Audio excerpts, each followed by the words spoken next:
Bienvenue sur le Canard de Lille. Nous avons choisi de tester cette semaine pour notre première le zoo de Lille. En plus d'être gratos, le parc vous propose d'admirer plus de 350 animaux situés sur 3,5 hectares en plein cœur de Lille.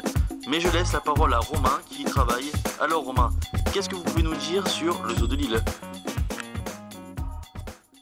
On a les 5 continents qui sont représentés, une grande variété d'animaux, des grands herbivores, des plaines africaines, aux petits calitricidés, donc les petits singes style tamarin, ouistiti, en maison tropicale, des environnements contrôlés, donc comme la maison tropicale qui est à 25 degrés toute l'année, et des environnements naturels avec des animaux en accès libre qui donc gèrent eux-mêmes leurs sorties et leurs entrées, tout ça encadré bien sûr par la vétérinaire et l'équipe de soigneurs, puisqu'on est quand même en climat assez froid dans le nord de la France, donc c'est une des problématiques à laquelle on doit répondre régulièrement.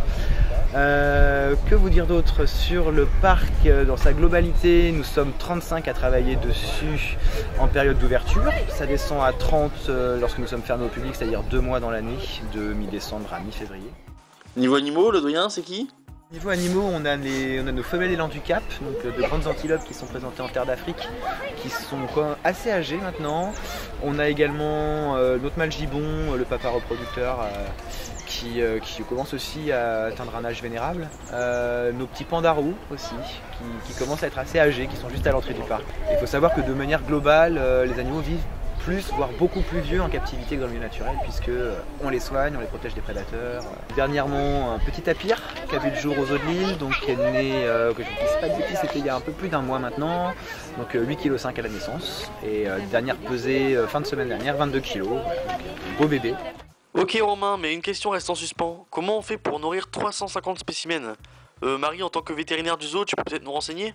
Il y a des recommandations, par exemple pour les carnivores, il y a une part des protéines qui doit venir de la viande, le reste c'est avec tout ce qui est légumes, fibres, et puis donc il y a des logiciels qui existent pour concevoir des rations, s'assurer que la ration est bien équilibrée, qu'il n'y ait pas de carence, et aussi tout ce qui est équilibre minéral, notamment pour les animaux en croissance.